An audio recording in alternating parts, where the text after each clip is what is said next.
the proper pronunciation is Hagar. The emphasis is on the hay and gar. I think it's actually it's from a Hebrew perspective, it's unknown exactly what it means. So Hagar, lessons from her mistreatment by God's people. I will start this morning by saying this. I remember, and you probably do too, if you think back in the recent past in our country, we had these, almost like a series of events where there was a focus on white on black police brutality. Think Ferguson, Missouri, in Baltimore, different places like that. And so it kind of in the aftermath of these events, I saw some statistics about who inflicts crime on whom. And there's, of course, the statistic for white on black crime, and then there was a statistic for black on black crime. And the idea was to learn who is inflicting, who's mistreating whom in a criminal sense. So it's in this context that I will say this.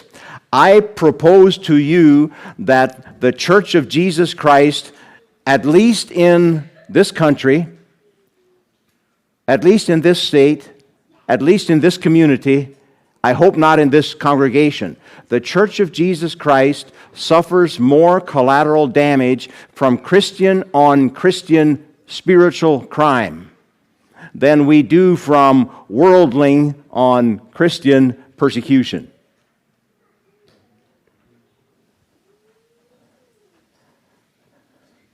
You know, there was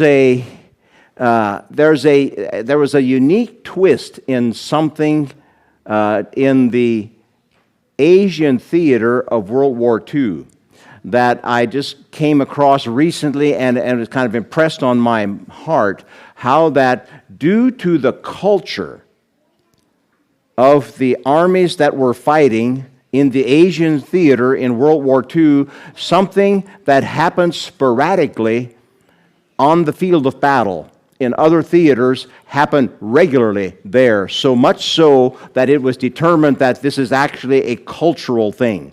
And it was that after a battle, the victors would go back onto the field of battle and shoot the wounded, which is not generally, I mean, it's according to the Geneva, rules for warfare, there was like you take prisoners of war. In particular, if they're wounded, you don't shoot them. But it was, in that case, it's the enemy shooting the wounded. It's been said before, and I'll just bring it up again in this context, that it seems to be that there is something uniquely,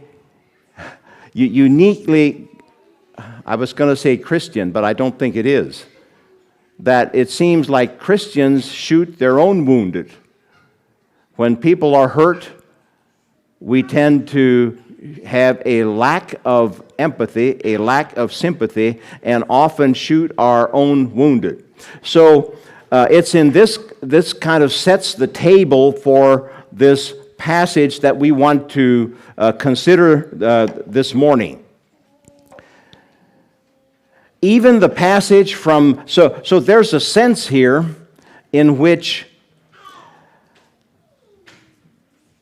we tend to inflict harm upon one another, in particular those that are overlooked and those that can be disregarded. So, even this passage from which the sermon is taken is almost is kind of illustrates this, that the passage is usually used by preachers to make a point that has to do with Abram and his wife Sarai, who could not wait, did not have enough patience to wait on God, and so they took matters into their own hands. And so the lesson is, you got to have patience. And somehow there's this other character in the story that is really a tragic character. Hagar, who basically does what she is told to do. She is a slave girl, and she does what she is told to do by those whom are serving God, albeit misguided. And when things do not work out the way they intended, they mistreat, in a pretty awful way, the one that was the innocent party in all of this, and only did, and is kind of like the victim of their misunderstanding of God and His ways. So, I want for you to think about this story. I want for us to think about this story, not just from the perspective of, oh, well, this is an interesting Old Testament story, but let's think about it in terms of, so how does this relate to the church today? And what lessons can we learn from her mistreatment by God's people? So here are some lessons, and then, by the way, I'm hoping to wrap this up quickly enough that there will be some time for interaction from you and some questions, answers, etc., and discussion. But here are some lessons that I came up with that just note this, that mistreatment may come from God's people.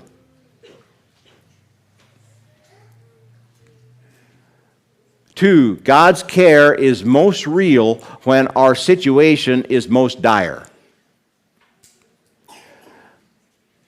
Three, the blessing of obeying God even when we don't understand the big picture.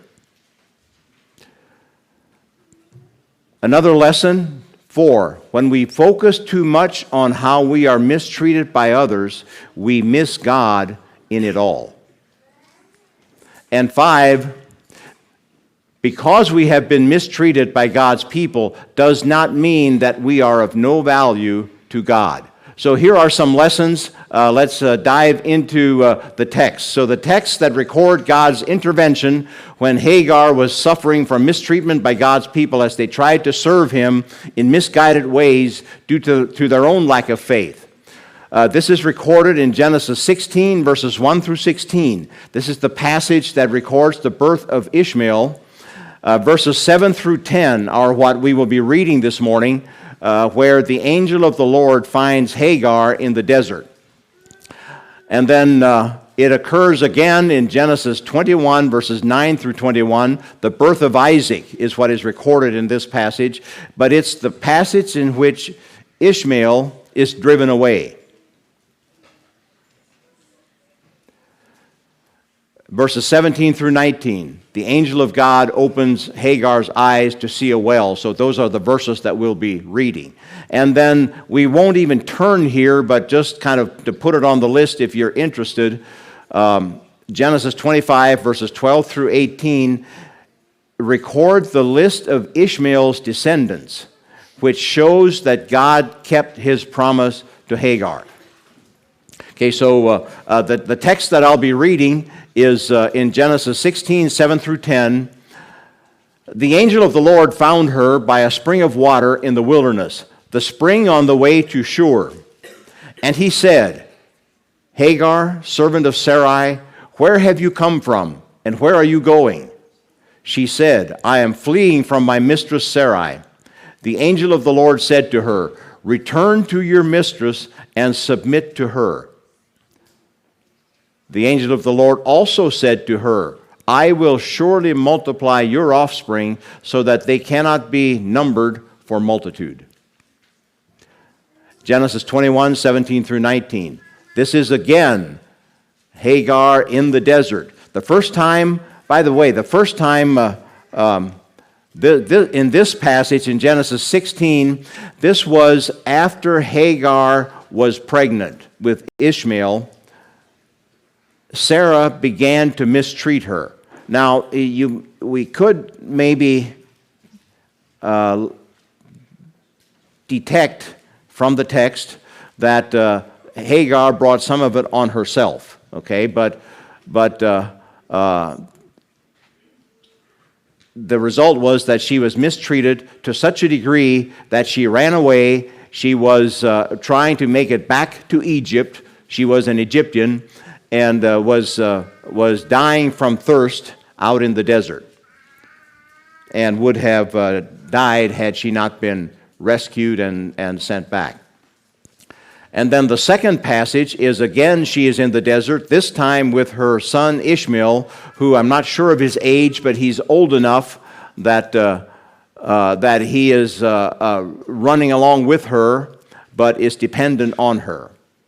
And this is what happened when she had cast, they were despairing for their lives, they were out of water, and so she cast him under, or laid him under a bush. And God heard the voice of the boy, and he was crying. She went away so she would not have to hear her son's cries as he died. And God heard the voice of the boy. That's interesting. He heard the voice of the boy who was crying. And the angel of God called to Hagar from heaven and said to her, "What troubles you, Hagar? Fear not, for God has heard the voice of the boy where he is. Up, lift up the boy, and hold him fast with your hand, for I will make him into a great nation."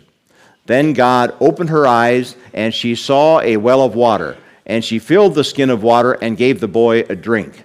Now, you can't tell from the text whether there was a well there all the time, and she was just too tired to see it, or if this was a miraculous manifestation of water in the middle of the desert. You really can't tell that, I don't think. So she was filled, but in any case, it was real water because she filled the skin with water and she gave the boy a drink. So these are the texts. So now, a little bit of context here. Why didn't God stop Sarai and Abram? I mean, what's this idea that, and by the way, it was from the time when God had promised to Abram, "I will give you a son, and I will bless you, and like all the nations of the world will be blessed through your son." This was 10 years later. And so they would have been waiting now for 10 years, and nothing had happened. There was no son on the way. And it was during this time that Abram had asked God, "So is my servant Eleazar the son of blessing? Should I just give him the blessing?" And God said, No, there's going to be one born from you. You will be his father. And so the years went by, and Sarai did not become pregnant. So it was an accepted cultural practice. This is the only explanation I can give, is that it was an accepted cultural practice. So a few thoughts about this cultural practice. This situation helps us realize that God does not create cultural practices. People do. So put this in the context of our own cultural practices that inflict harm and cause hurt. God does not create cultural practices, people do. His preferred way of handling such situations is to change people so they will change the cultural practices. This is the best way to permanent learning, to permanent change, is that the people must change. So if you think about our own culture and the practices we have in our culture that are harmful and hurtful, and we talk about we have to change our culture, the reality is that God's way is to change us so that we would change the culture. But it puts into context why God didn't just stop Sarai and Abram. In fact, over time, and if you continue with the story, their children did the same thing. But it was over time Once the law was delivered and God's people kind of progressed in their understanding, eventually the law actually forbid this kind of close marriage and having multiple wives and so on.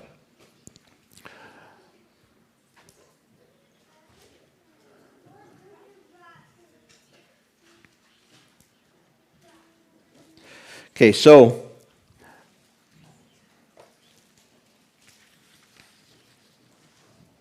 let me also address the question of where did Hagar come from? We learned this in Genesis chapter 16, and I'm reading here, this comes from the Wesleyan commentary. Where did Hagar come from? In Genesis 16,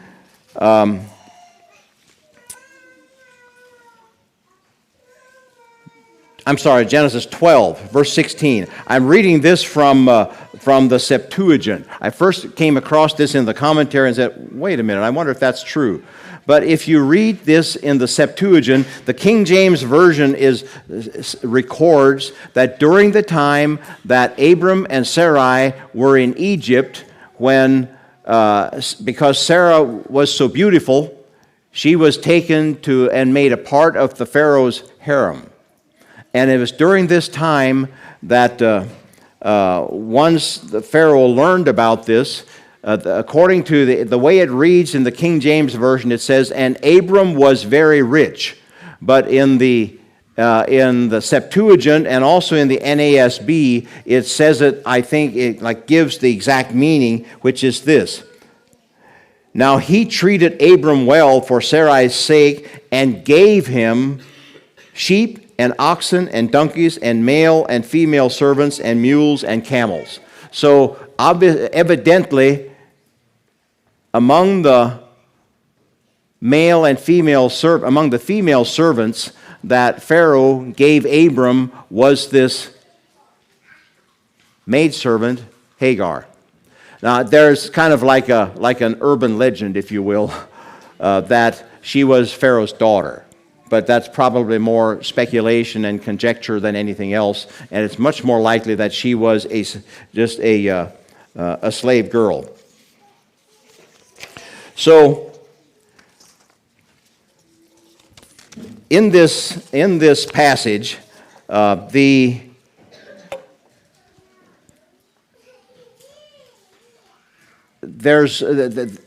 are these five people that are characters in this story. It's Abram and Sarah, or Sarai, and then Abram, and then enter Hagar and her son Ishmael, and then enter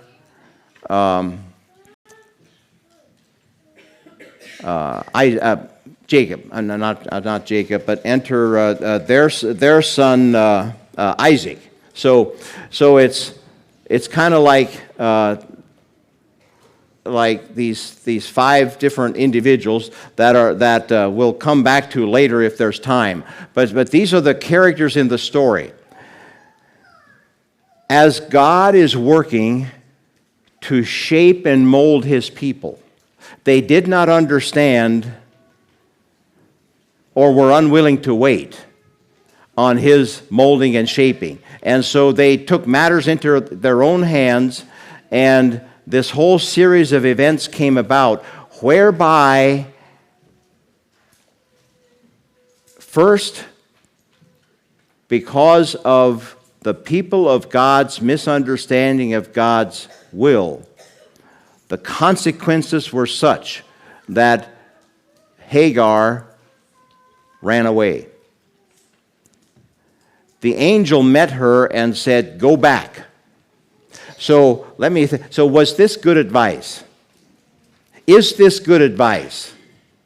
When you and I are mistreated by someone in the name of God,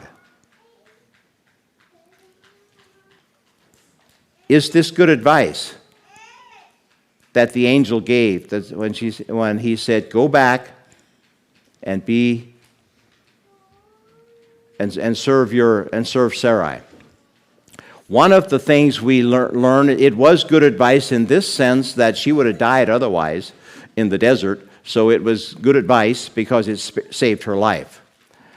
So that's on one point. It was also good advice in that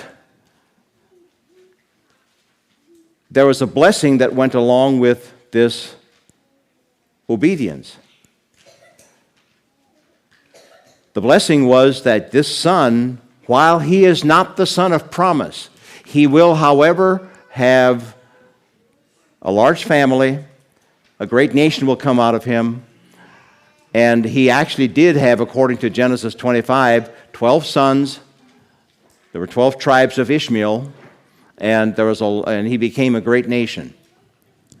It's also interesting to note this, if you stop to think about it, that the purpose for all of this, the purpose for Sarai giving Hagar, her servant, to Abram to be his wife, was so that she would have a son through him. The Bible never says that Ishmael was Sarah's son. It always says Hagar's son.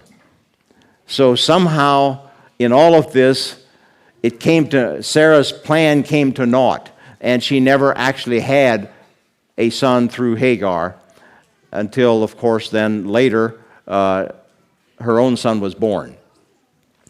So we have 15 minutes left here.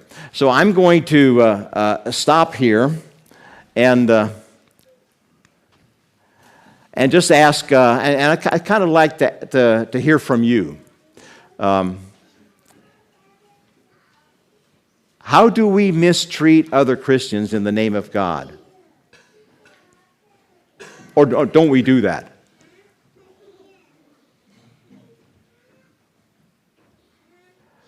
Or on the other hand, how should we react when other Christians mistreat us in the name of God? So, ushers, if you would get the microphone, I'm going to just kind of like pause right here. Is there anyone that would like to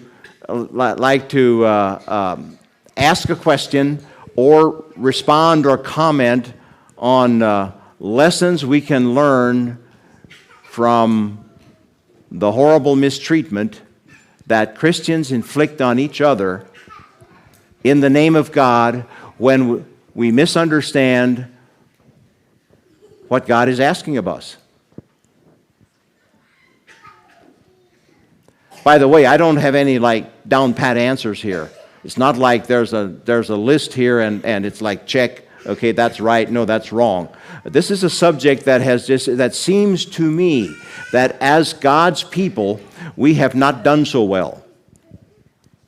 And I'm thinking of how we interact with each other within the congregation, and also how we react or interact with each other on a broader scale as well. What about this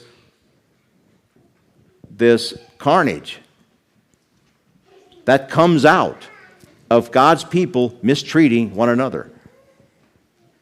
And how do we unwittingly do it? And how should we react when it happens to us? Okay, who wants to go first?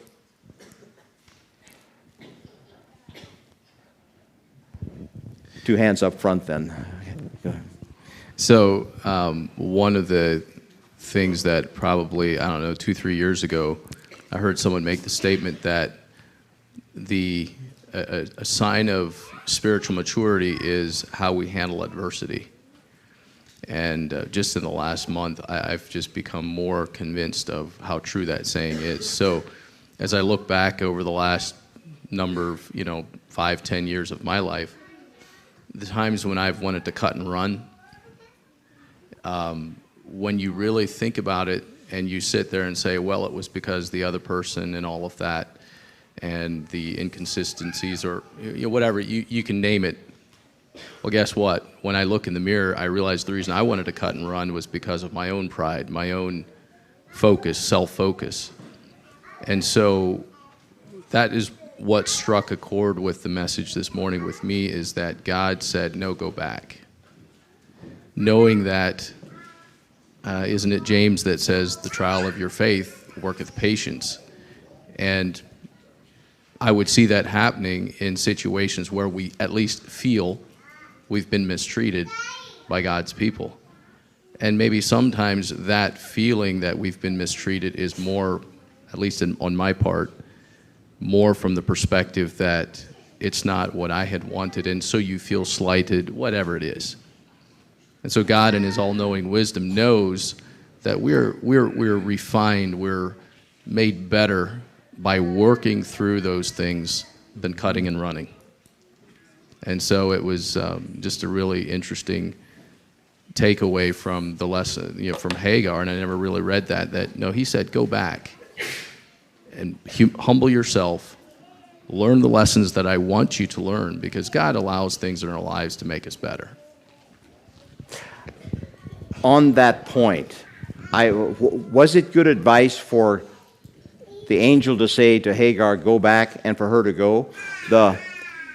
I think there's a lesson here that God is more concerned about our attitude than he is about the conditions that caused the attitude. I think Randy up front here. So you mentioned something about that people create culture that God doesn't. And I was wondering if you were thinking sort of along two lines of thought of maybe, is there mistreatment that can happen that we create culturally for ourselves as Mennonites, or if you were thinking more along the lines of just Christians in general, not necessarily through culture, but just through our own sinfulness? The answer is yes. Okay. To which question? All the above. Okay, all the above. All right. And I'm curious what your thoughts are on the first one, like cultural things that can be mistreatment Actually, to outsiders. You're not playing fair, Randy. I'm asking the questions. What are your thoughts? Well, it almost seems like you were sort of asking, you're sort of wondering that too, and you're asking us what are our thoughts on if we have that, if we have cultural things as maybe Mennonites or Anabaptists that can come across as mistreatment to outsiders, and I don't know if we do or not, but I'd be curious. So there's almost two different things where it's like cultural practices that we have that can be mistreatment, maybe not even mistreatment, but can be inconsiderate of others. And one of those things I think can be, we most of us speak Dutch. This is just one small example, but it can come across sometimes. Most of us speak Dutch, but then there's some of us that don't, and I think that can be one small way that can be almost not mistreatment, but it can come across almost inconsiderate of others if we speak Dutch or German when others are around that don't necessarily know it. So that's different than maybe direct mistreatment out of spite for other people. Mm-hmm. I don't know. I'm done now. So. Okay. Does somebody want to respond to Randy's observation? Back here.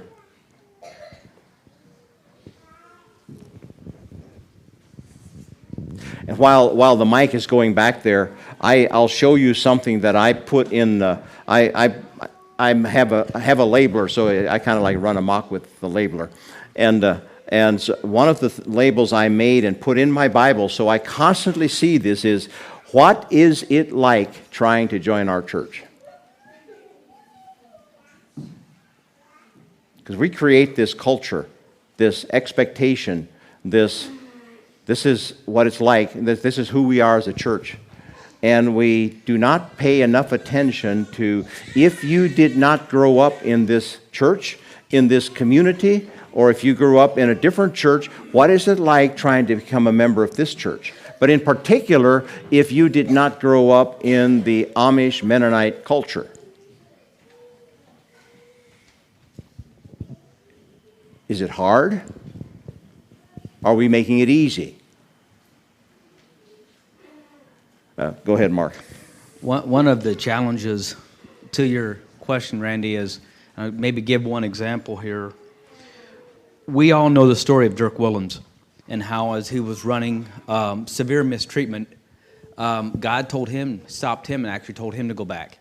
It wasn't an angel, but it was his pursuer falling. And so we look back at that and say, wow, that's really sacrifice. So I think so sometimes God's sending us back. He has a big picture in mind, and I think that's a piece of it. Another piece, I think, that in response to your question, Randy, are there things that we do and why do we do it? I think one of the challenges in school, we have a very strict no bullying policy, and we work on respect and respecting each other. And what often happens is if there's bullying involved, it's often because we don't understand the other one's point of view. And I think two things here can happen. One is we don't respect or we don't have a good sense of awareness of our own culture. When I say culture, I'm talking the Mennonites or the Anabaptist world. We have a little bit of insecurity there in regards to us versus the evangelical world, and then we quickly turn on someone that highlights those insecurities for us. So we tend to almost bully or be really strong because they're highlighting some of our known weaknesses, and we're very insecure there. I think that's a piece of it. If we understand some of the strength that we do bring to the evangelical world, that helps us to understand that we have some really big gifts here, but those gifts are exactly that. They're gifts. We are smaller than the gifts. The gift is always bigger than the one receiving the gift. Mm-hmm. And if we have an understanding of who we are in the big picture, I think it helps us. But I do think we pick on our own. We turn on them quickly because I think they highlight the insecurities that we feel. Good point. Up front here.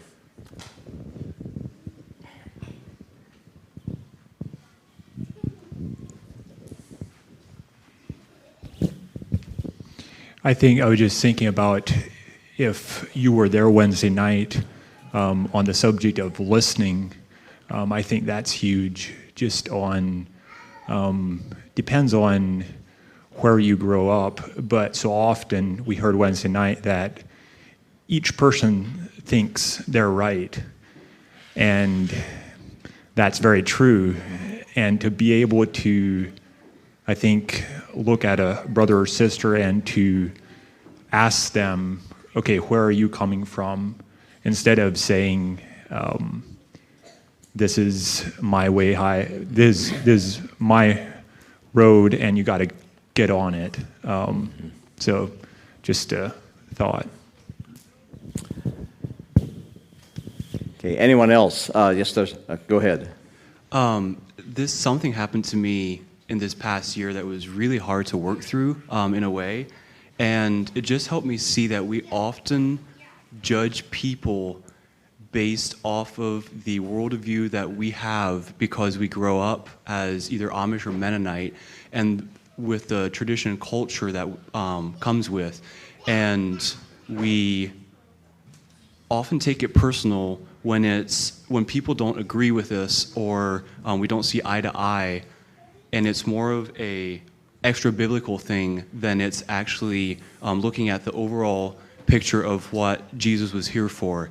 And I think something we can grow in is learn to disagree on some of those things. Now, I'm not suggesting just disagreeing on everything, but I think that's an area we grow in, and also not to, we often personify those things more than we do Jesus.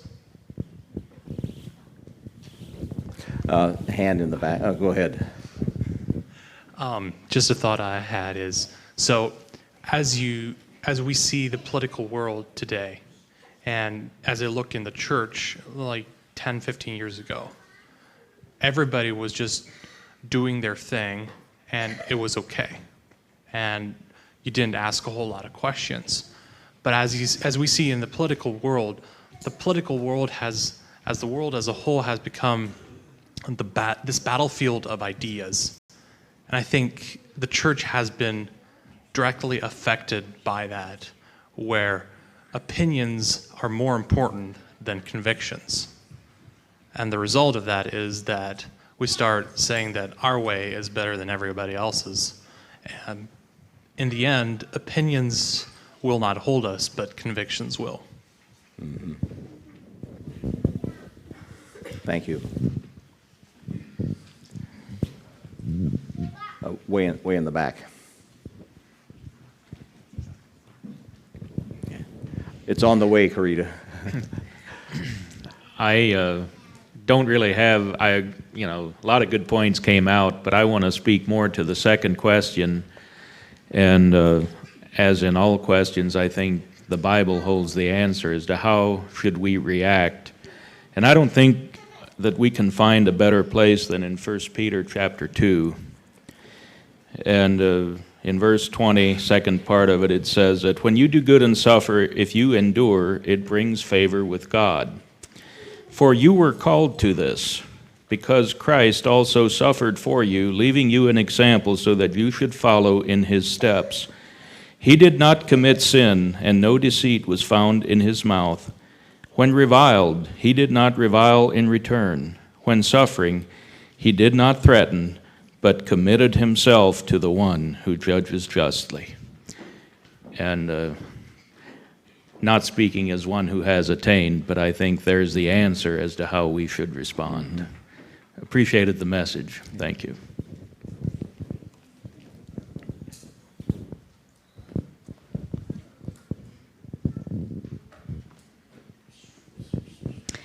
I've always thought of Abraham as a uniquely Mennonite. I mean, I think he's a really good role model for us.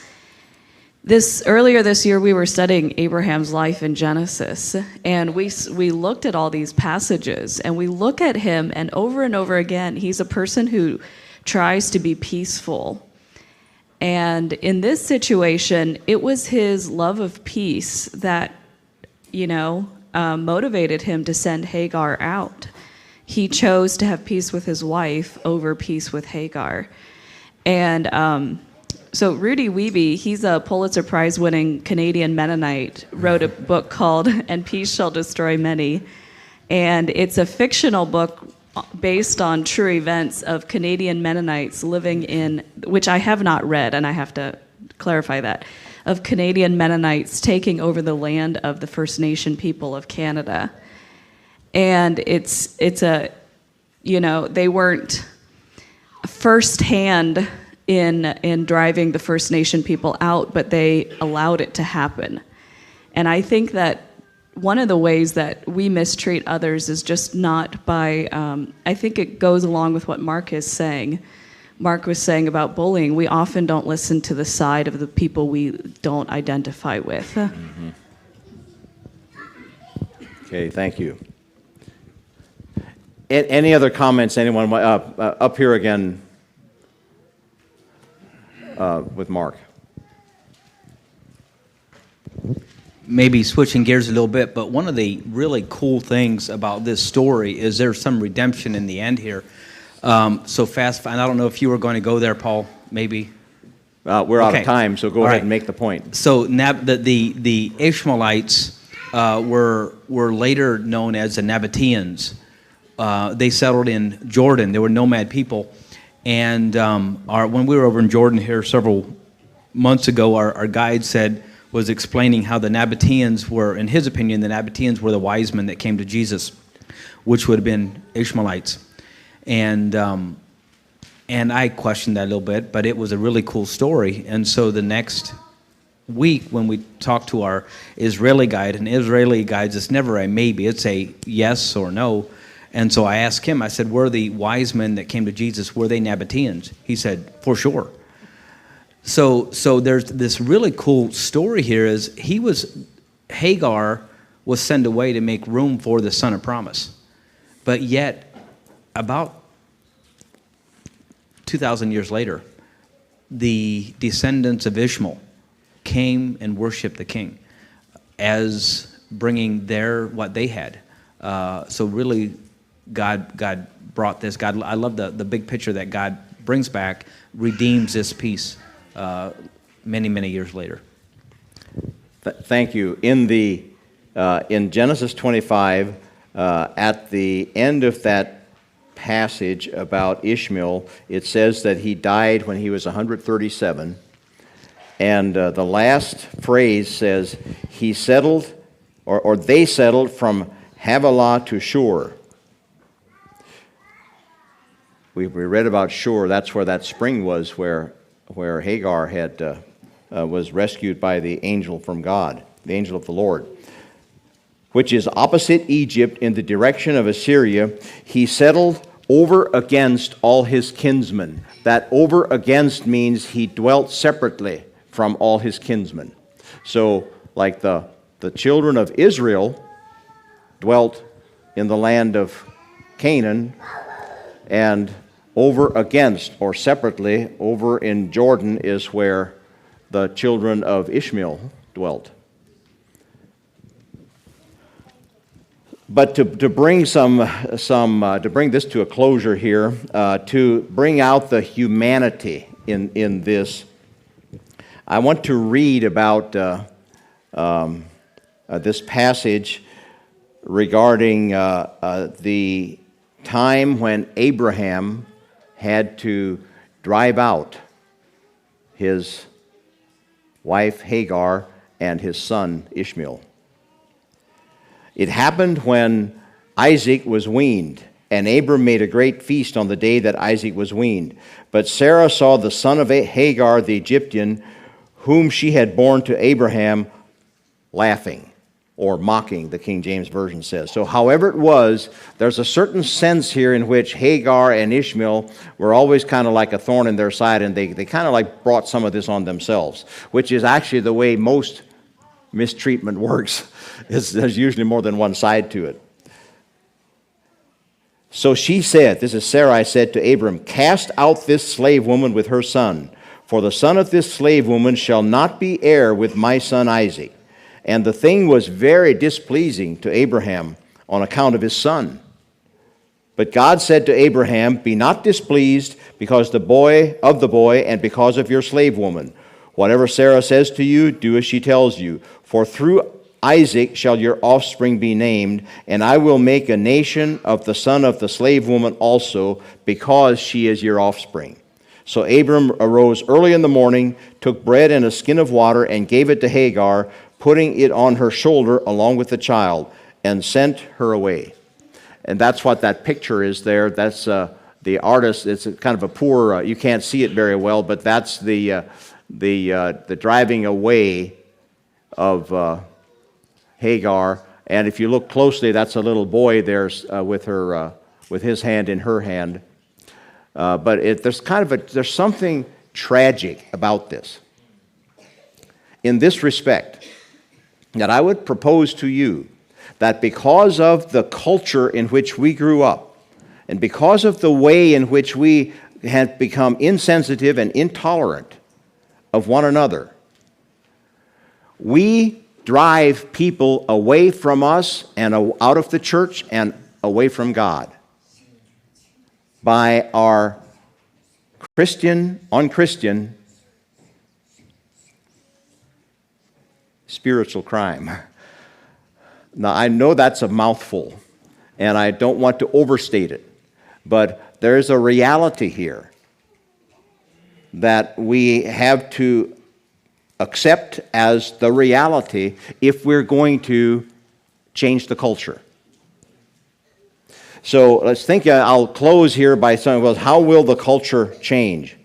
By the way, Matthew 18 talks about it must be that offenses will come. So it's kind of like this natural outcome of the human condition, is that there will be times when offenses will come. So we shouldn't be surprised when we should for sure not be surprised when somebody who is of this world offends us in our Christian faith. That should be expected. And it's an opportunity for witness. So, Matthew 5. So we should not be surprised. It comes as a kind of surprise when the hurt and injury is at the hands of a fellow believer. But I think we should expect that it can happen, because it does. So when it does happen, how should we respond? There is a spiritual law. And we can say, well, no, not in this case, but it is actually true. The Apostle Paul summed it up this way. He said, do not be surprised, or let me think exactly how it says. It's in Galatians 6:7. I want to quote this correctly. God is not mocked, for whatever a man soweth, that will he also reap. So we can say, it ain't so in this case. No, that's not, but actually it is. There's a spiritual law, and the law works like this, that if we sow in the flesh, if we sow harshness and bitterness and a holier-than-thou attitude, and we've got it right, and we've got it down, and we have this kind of like worldview and this kind of attitude that's kind of like becomes the persona of what we are and our approach to life and our approach to fellowship with other Christians. If we have that kind of attitude and we sow that, do you know what the harvest is? It's bitterness, it's ill will, it's harshness, it's more of the same. But the reverse is also true. If we sow in love, and if we sow in the Spirit, we sow in love and all the fruits of the Spirit, you know where that harvest comes up? Right here among us. So let us, and so I'll end on this note. I am in particular, I want to I'm looking ahead now. I was just putting together the 2020 calendar of things that actually the preaching, the spreadsheet for the preaching schedule. And I saw that in January of 2020, it'll be 7 years since this congregation started. And one of the concerns, the ongoing, abiding concerns, is that for me, that I want to share with you. It doesn't matter where it's from. I want to share with you and kind of lay it on all of us, that one of actually, it's an Achilles heel. You know what I mean by that? It's that point at which it just seems like new churches are caught, and it can just catch them, and they end up floundering. It's in this attitude that we have got it together. We have got it right now. There were all these other churches, and they all tried, and some came pretty close, but now that we're here, Jesus is lucky to have us. And we've got it right. And I mean this I'm deadly serious here, that if we interact with other congregations around us, and if we sow that kind of spirit, that is actually going to become our Achilles heel that will render us ineffective. Because we will end up having to squander all of our spiritual energies on correcting the wrongs and caring for the wounds that we create among ourselves. And the cost will be, there's something called opportunity cost. The cost will be that we will devote all of our energies on our own selves, and we'll never be effective in ministry outside the doors of this congregation.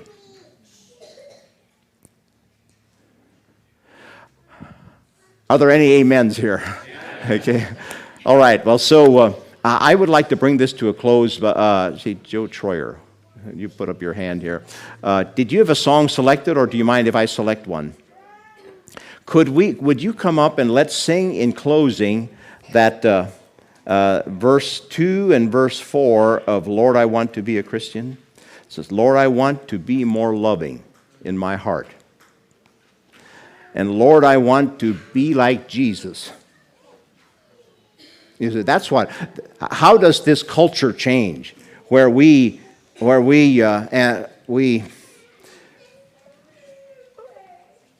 each other in the ban, we cut off fellowship with one another? How does this culture change? It's by becoming more like Jesus.